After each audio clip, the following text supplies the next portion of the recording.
Ini hanyalah sebagian potret ya, orang-orang ngeyel dan batu ketika kita sudah beritahu itu adalah aplikasi penipuan. Mereka seringkali bilang kita iri dan dengki, dan semuanya berakhir sama. Kali ini OMC sudah tidak bisa narik dan ada namanya penangguhan. Lalu sebenarnya seperti apa solusinya dan bagaimana cara mengatasinya? Apakah data kalian aman? Nah, kita akan bahas bersama-sama. Jangan lupa untuk like dulu videonya, share dan subscribe buat yang belum. Let's go.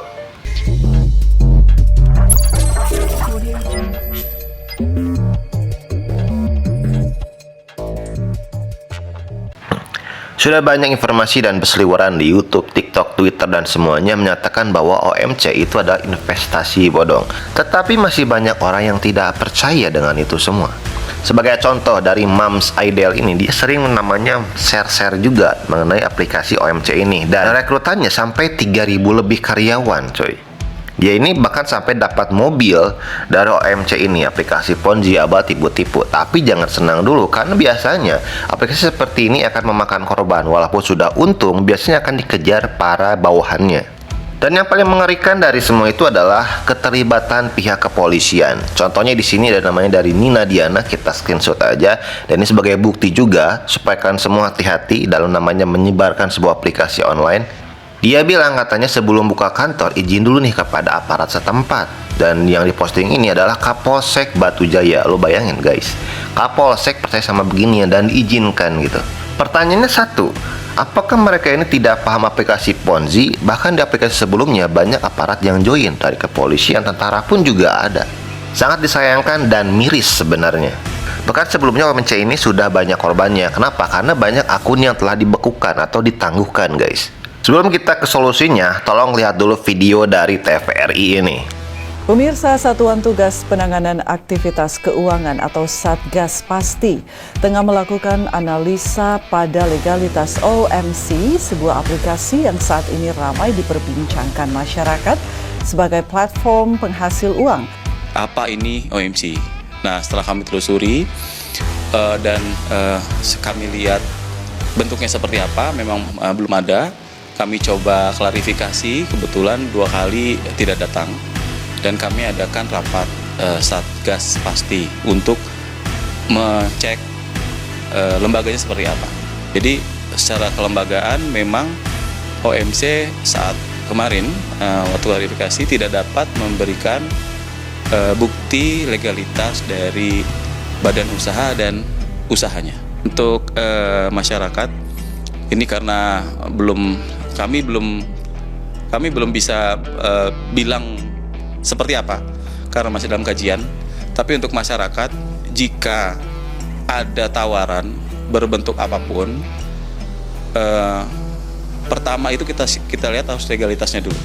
OJK bersama tim seringkali sosialisasi 2L, legal sama logis. Jadi pertama dilihat dulu legalitasnya, dan itu jika benar baru kita lihat logis nggak yang ditawarkan. Nah, itu sebenarnya kalau mau tahu bisa cek di website OJK tentang daftar perusahaan-perusahaan yang sudah terdaftar dan diawasi oleh OJK, atau bisa langsung tanya ke kontak center kami atau langsung datang ke kantor pun bisa. Kira-kira seperti itu.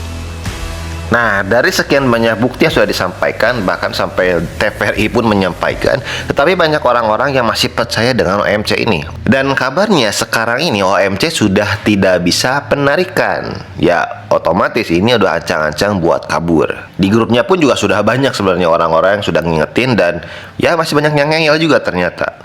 Jadi gimana nih yang sudah join kemarin dan sudah kita beritahu tapi masih batu juga?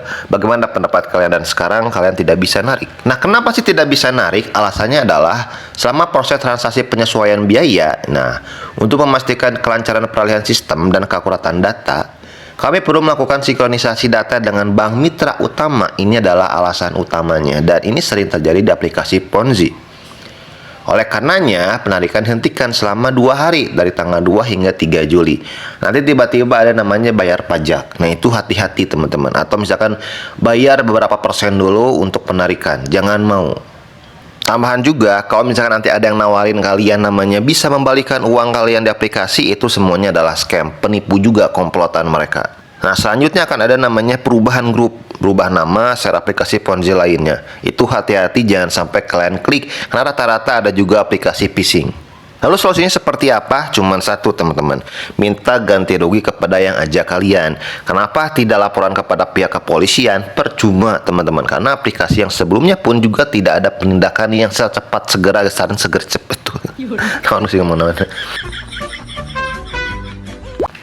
Kenapa tidak lapor pihak kepolisian? Berdasarkan informasi ya dan juga sejarah Ponzi, mereka sudah lapor ke kepolisian ini biasanya akan ditunda, teman-teman, dan ada namanya minimal kerugian 25 miliar. Kalaupun mencapai, nanti kalian harus bayar namanya advokat juga. Ribet, guys. Makanya saran saya adalah minta ganti rugi ke yang ajak. Kalau misalkan yang ajaknya bilang, saya juga korban, ya minta ganti rugi ke yang atasnya lagi. Jadi ibaratnya berempet sampai ke atas. Akhirnya apa? Yang udah untung paling atas itu harus menjual mobilnya, rumahnya lagi. Dan akhirnya apa? Menjadi miskin lagi. Kesimpulannya adalah dengerin kalau orang ngomong. Udah itu aja. Oke? Thanks for watching and see you.